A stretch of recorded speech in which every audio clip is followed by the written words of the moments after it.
கிட்டத்தட்ட ஒரு 5 சாங் வச்சிருப்பாங்க. 5 சாங்குமே வந்துட்டு ஏஆர் ரகுமான் சாரோட மியூசிக்ஸ். அப்பா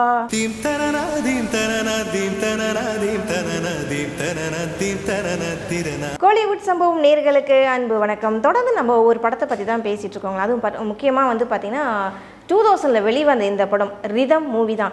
இது வந்து ஒரு காதல் சம்மந்தப்பட்ட படம்னு நம்ம சொல்லலாமா, இல்லை இயற்கை சம்மந்தப்பட்ட படம்னு சொல்லலாமா? ஏன்னா அந்த அளவுக்கு இந்த படம் வந்துட்டு சூப்பர் டூப்பர் ஹிட்டு கொடுத்த படம் தாங்க. இன்றைக்கி வரைக்கும் வந்து பார்த்திங்கன்னா இந்த படத்தில் இருக்க எல்லா சாங்ஸுமே வந்துட்டு ஐம்பூதங்கள்னு சொல்லுவாங்க இல்லையா, நிலம், நீர், காற்று, ஆகாயம், நெருப்பு அப்படின்னு சொல்லுவாங்க. அது எல்லாமே உள்ளடக்கிய படமாக தான் இந்த ரிதம் படம் இருக்கும். ஒரு பக்கம் இந்த படத்தில் வந்து நடித்தவங்க யாரான்னு நமக்கு தெரியும். அர்ஜுன், மீனா, ஜோதிகா, ரமேஷ் அரவிந்த், அதுக்கப்புறமா மணிவண்ணன் சார், லக்ஷ்மி, நாகேஷ், இவங்க எல்லாருமே ஒரு பெரிய திரை பட்டாளமே சேர்ந்து இந்த படத்தில் நடிச்சிருப்பாங்க. இந்த படம் வந்து பார்க்கும்போதே வந்து ஒரு ரியாலிஸ்டிக்காக இருக்கும். அந்த அளவுக்கு டேரக்டர் வந்துட்டு இந்த படத்தை ப்ரெசென்ட் பண்ணியிருப்பாங்க.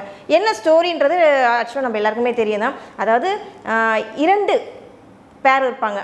இந்த பக்கம் ஒரு பேர் இருப்பாங்க, இந்த பக்கம் இருப்பாங்க. அவங்க தன்னுடைய துணைவிகளை இழந்த ஒரு கதை தான். அதாவது அர்ஜுன் சார் வந்து அவரோட ஒய்ஃபை இழந்திருப்பாங்க, ஜோதிகா மேடம். இந்த பக்கம் மீனா அவங்களோட ஹஸ்பண்டை வந்து இழந்திருப்பாங்க. இந்த சம்பவம் வந்துட்டு ரியலாக நடந்த ஒரு விஷயம்.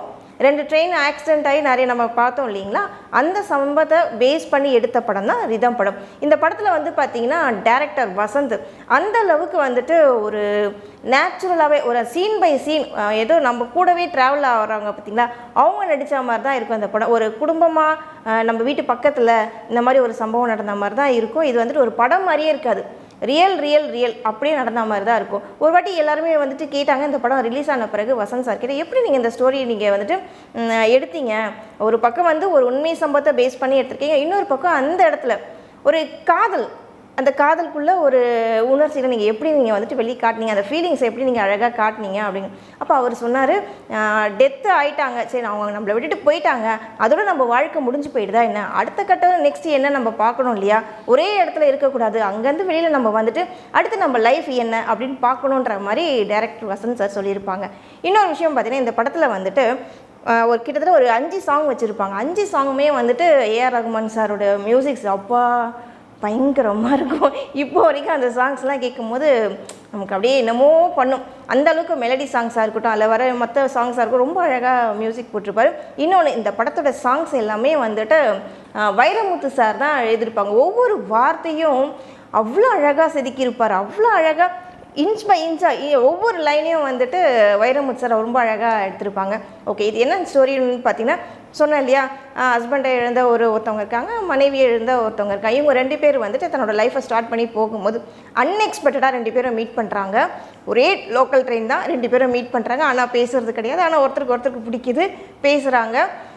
ஒரு கட்டத்துக்கு மேலே இவர் வந்து லவ் ப்ரப்போஸ் பண்ணுறாரு. பட் அவங்க வந்து ஏற்றுக்க மாட்டேங்கிறாங்க. ஏன்னா, நான் வந்துட்டு ஹஸ்பண்டை இழந்திருக்கேன், என்னோட அந்தோடைய இழப்பு ஒரு பக்கம் இருக்குது, நினைவு ஒரு பக்கம் இருக்குது, அந்த தவிப்பு இருக்குது, அதெல்லாம் மாறி அதெல்லாம் விட்டு நான் எப்படி இன்னொரு லைஃப்குள்ளே ட்ராவல் பண்ண முடியுன்ற ஒரு கேரக்டரில் மீனா ரொம்ப அழகாக நடிச்சிருப்பாங்க.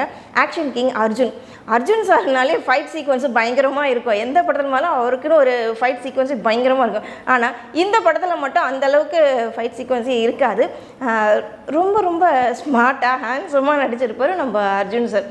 ஸோ அவர் வந்து ப்ரப்போஸ் பண்ணுற விதமும், அவர் வந்து ஒரு சீன் ஒன்று ரொம்ப அழகாக இருக்கும். நம்ம வைக்கும்போது, உங்களுக்கு 15 வயசோ இல்லை எனக்கு ஒரு 16 வயசோ கிடையாது, நான் வந்து உங்களை லவ் பண்ண ப்ரப்போஸ் பண்ணேன், நீங்கள் என்னை பார்த்தாலே பயந்து ஓடுறீங்க, என்னை பார்த்து விலகி ஓடுறீங்க, இனிமேல் நான் உங்களை பார்க்கவே மாட்டேன், இதுதான் கடைசின்னு சொல்லு.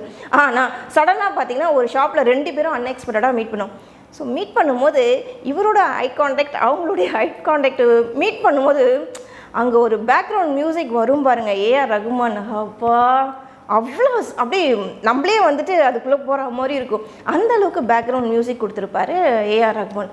அது மட்டும் இல்லாமல் இந்த படத்துடைய கான்செப்ட் என்னன்னு பார்த்தீங்கன்னா, என்னதான் நீங்கள் வந்துட்டு உங்கள் லைஃப்பில் ஒரு பக்கம் இழப்பு நேரிட்டாலும், அந்த நினைவுகளோடு நீங்கள் வாழ்ந்துட்டு இருந்தாலும், அதை வந்து நீங்கள் மன்னிச்சு மறந்துட்டு அடுத்த லைஃப்பை ஏற்றுக்கொள்ளக்கூடிய ஒரு மன தைரியம் உங்களுக்குள்ளே வரணும் அப்படிங்கிறது தான் வந்துட்டு இது ஒரு காதலாக ஒரு அழகாக ட்ராவல் பண்ணி காட்டியிருப்பார் டைரக்டர் வசந்த் சார். அவர் எடுக்கிற படங்கள்லாம் பார்த்தீங்கன்னா உறவுகளுக்கு சொந்தங்களுக்கு வந்துட்டு இம்பார்ட்டன்ஸ் கொடுக்குற மாதிரி, அந்த உணர்வுகளுக்கு இம்பார்ட்டன்ஸ் கொடுக்குற மாதிரி படம் தான் நிறைய படம் எடுத்துப்பார். அவர் எடுத்த நிறைய படங்கள் நம்ம ஒன் பை ஒன்னாக சொல்லிக்கிட்டே போனோம். ஏகப்பட்ட படங்கள் இருக்குது.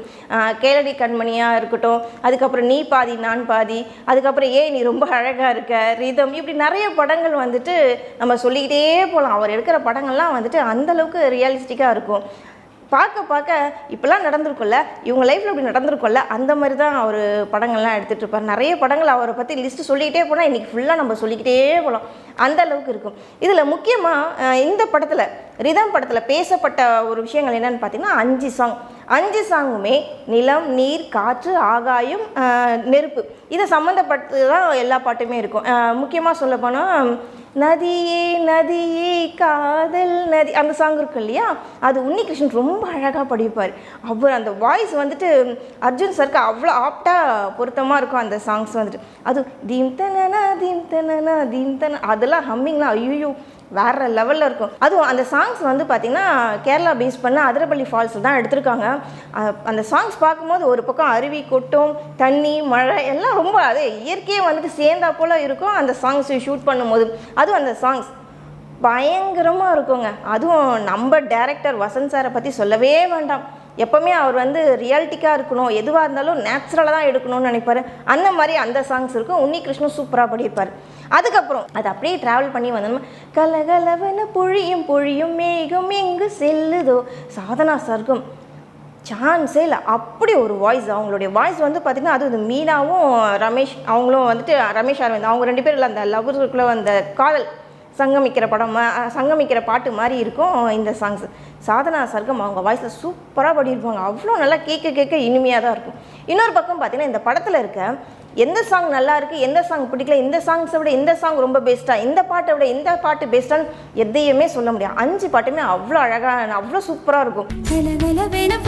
பொழியும் மேகம் எங்க செல்லதோழி இல்லாமல் மலரும் மலரை உழவ பார்க்க செல்லது. அதுக்கப்புறம் இந்த பக்கம் அப்படியே கொஞ்சம் அப்படி ட்ராவல் பண்ணி வந்தோம்னு வச்சுக்கோங்களேன், ஜோதிகாவும் அர்ஜுனும் அவங்களுக்கு ஒரு டூயட் சாங் இருக்கும். காற்றே என் வாசல் வந்தாய் மெதுவாக கதவு திறந்தாய், என்ன பாட்டில். அதுவும் வந்து உன்னிகிருஷ்ணன் சார் பாடியிருப்பாங்க, இன்னொருத்தங்க கவிதா கிருஷ்ணமூர்த்தின்றவங்க பாடியிருப்பாங்க.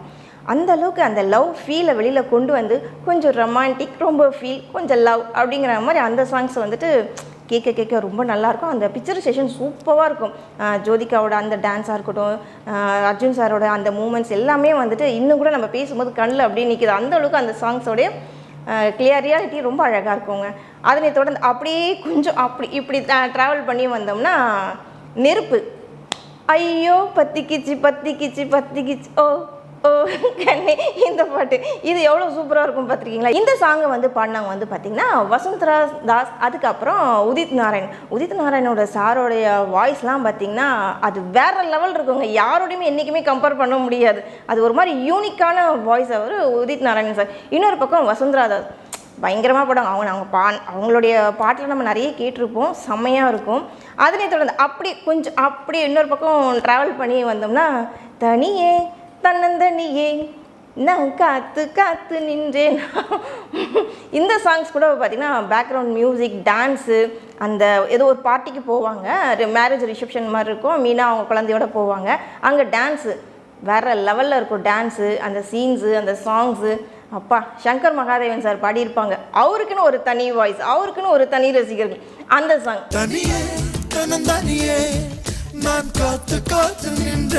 ஸோ இப்படி ஒவ்வொரு சாங்காக நம்ம சொல்லிக்கிட்டே போகலாம். இந்த படத்தில் வர ஒவ்வொரு சாங்ஸுமே நம்ம சொல்லிக்கிட்டே போகலாங்க. அந்த அளவுக்கு ரொம்ப யூனிக்காக இருக்கும்.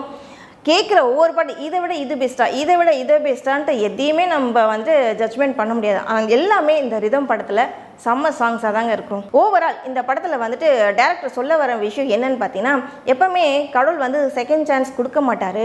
அப்படி செகண்ட் சான்ஸ் கொடுத்தாருன்னா அதை நீங்கள் கரெக்டாக பயன்படுத்திக்கோங்க, அதை வந்து அவாய்ட் பண்ணாதீங்கன்ற மாதிரி தான் சொல்ல வரும். செகண்டாக உனக்கு ஒரு லைஃப் கடவுள் கொடுக்குறாருப்பா, இந்த பொண்ணு இப்படி இருக்கா, நீ இப்படி இருக்க, ஸோ உங்களுக்கு கூட லவ் செட் ஆகும், நீங்கள் வந்துட்டு நெக்ஸ்ட் லைஃப்பை ஆரம்பிக்கலாம் அப்படிங்கிற மாதிரி இந்த படம் அவ்வளோ அழகாக ஸ்மூத்தாக முடிச்சிருப்பாங்க.